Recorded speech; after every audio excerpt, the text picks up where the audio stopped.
Curtis Calhoun here with MMA News, and right now I'm joined by Stevie Ray, who's in the 2022 PFL Championships in the lightweight finals against Olivier Aubin-Mercier in November. How's it going, Stevie? Yeah, good, mate. How are you?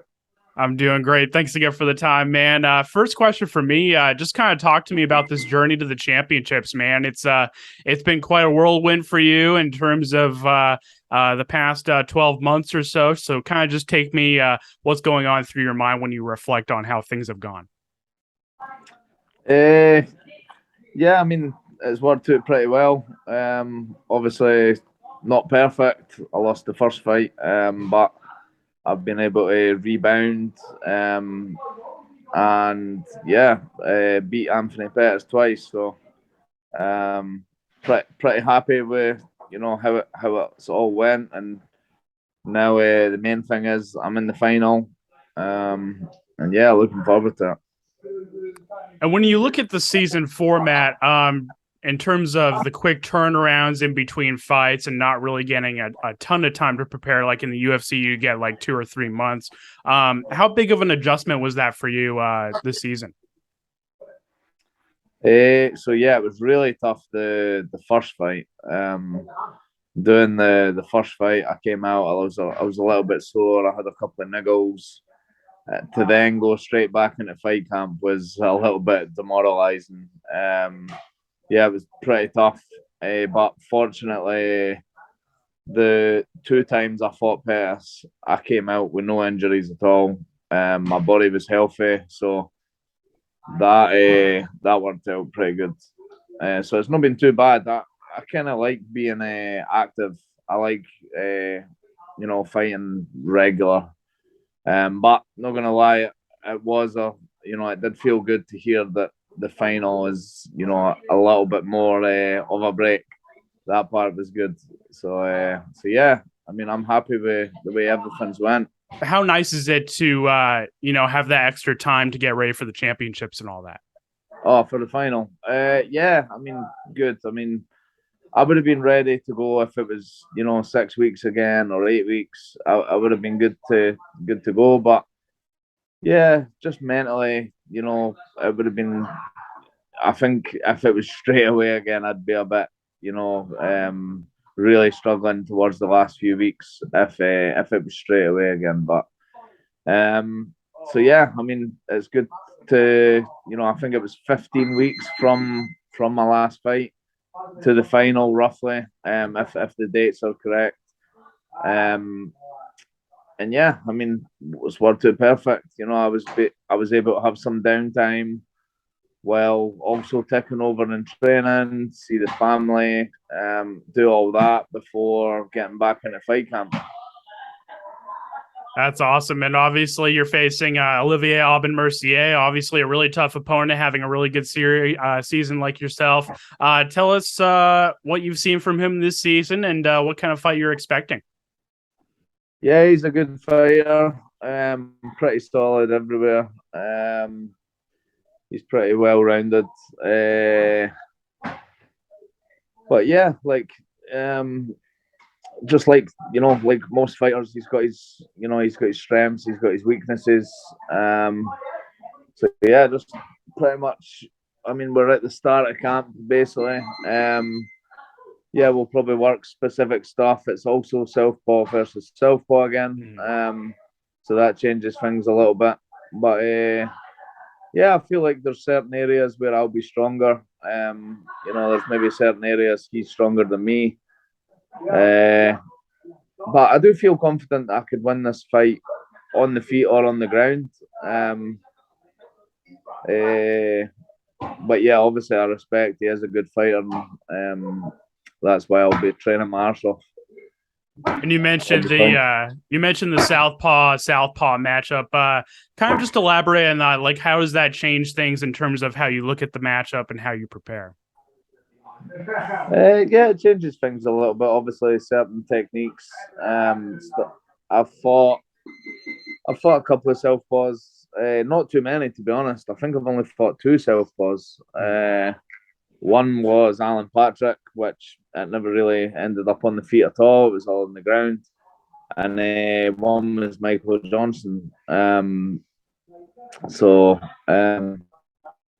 instead, I've sparred multiple rounds with Southpaws. We're quite fortunate that in our gym we've got some good Southpaws. Sometimes you struggle for that sort of good Southpaws, especially the same height, length. So yeah, I mean, it's all the same but a little bit different. Yeah, I totally got you, man. And you mentioned a little bit earlier, obviously the back-to-back fights against Anthony Pettis. I wanted you to talk to me a little bit about that. Do you feel like facing a guy like that in back-to-back fights and dealing with all that pressure and the added attention kind of gives you a mental advantage as you get ready for the championships? Yeah, a little bit. I'd imagine it'll help with my confidence and stuff, like knowing that I've just beat a former UFC champion. But that being said, I always knew that just because Anthony Pettis was the biggest name on paper, it doesn't mean he's the hardest fight. So yeah, I mean, it's given me a little boost in confidence, and it's given me that knowing that I can go out there and compete with these guys at the highest level. And but like I said, I know and respect Olivier. He's a good fighter, so I'll be training my butt off to make sure the best Stevie Ray turns up. Absolutely. And when you look at Pettis, obviously, when you have a veteran of the sport like that, losing back-to-back fights, you're going to have the online trolls speaking out and saying, this guy should retire or anything like that. I guess, how would you respond to that? Do you feel like Pettis could still be a real factor in the PFL going forward? Yeah, I mean, it depends on his mindset, how much he wants it still and stuff. How much does he need to do it? Does he really need to do it? I don't know. He'll know himself if he's still got that hunger to, he was saying the hunger about winning another belt.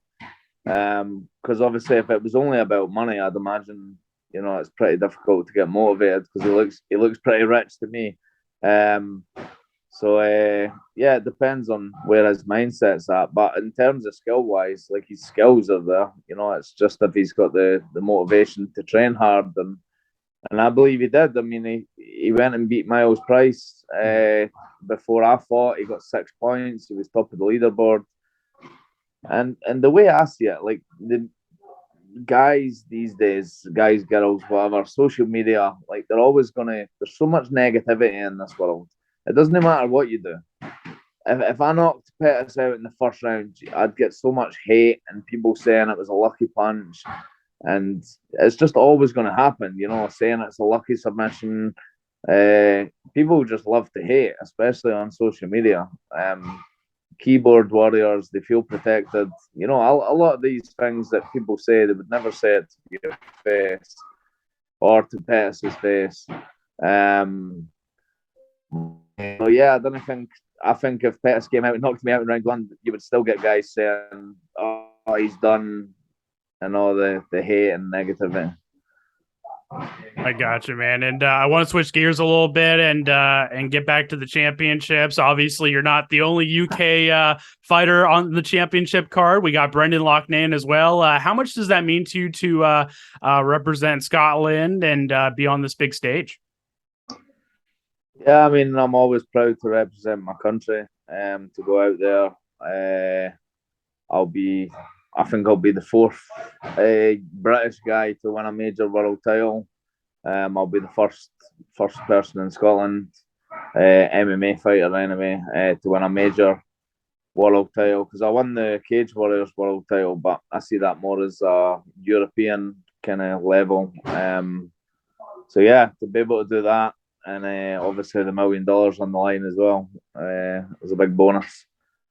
But yeah, every fight I go out there, I always, I do it mostly for me and my family, obviously my kids, but I'm also representing, my hometown in Scotland as well.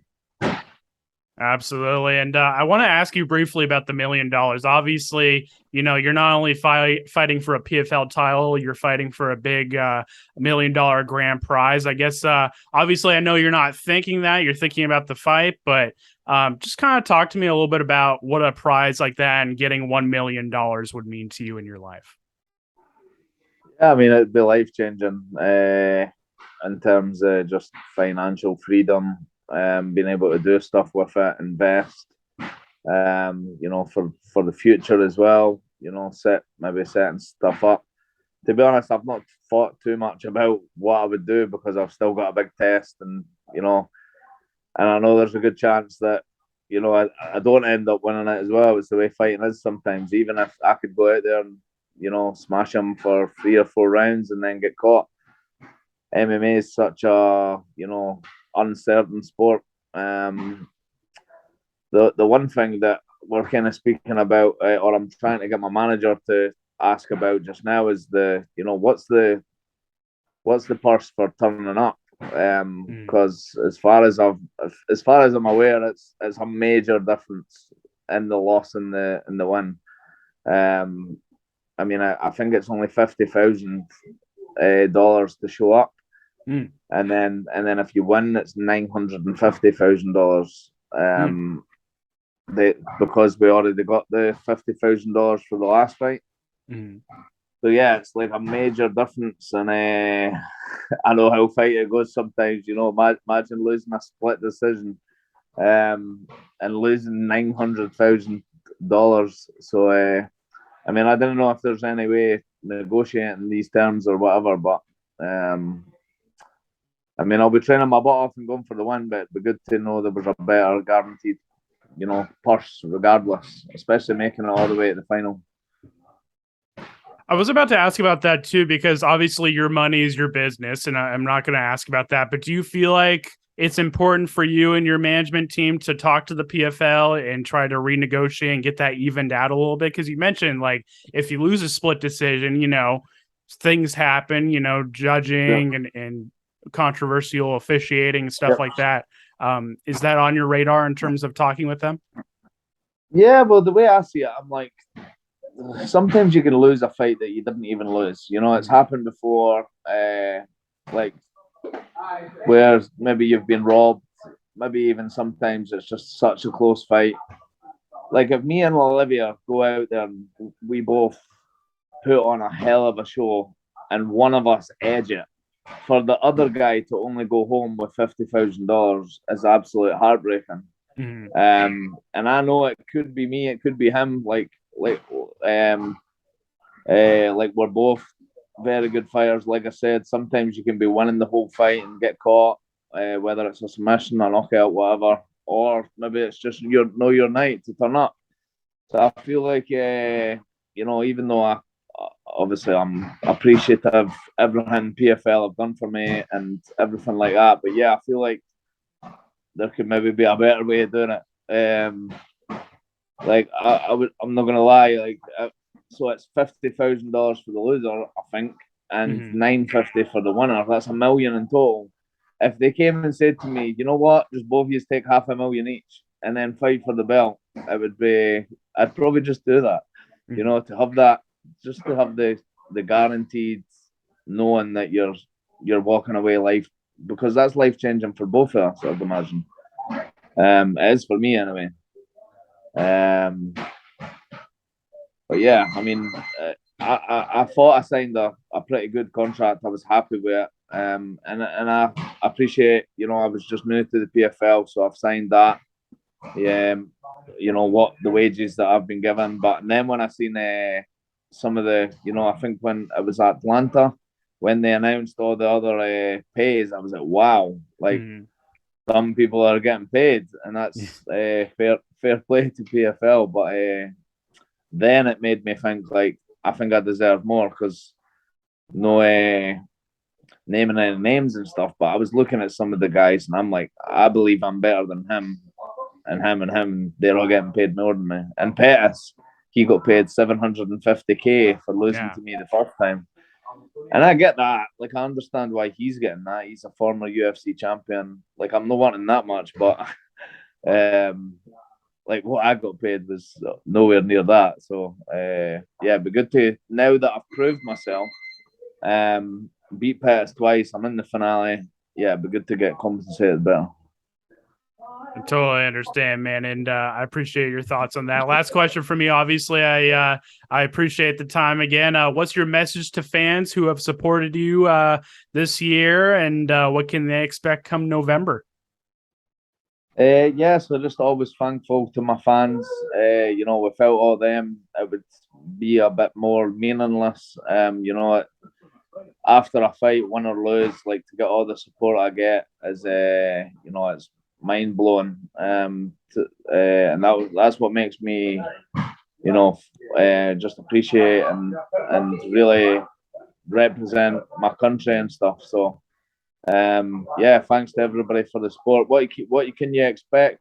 The best Stevie Ray possible. I mean, there's no much else that will motivate you than the potential of winning $1 million. So, you better believe I'm going to be turning up in the best shape possible, the best Stevie Ray, and yeah, I'm coming to bring it.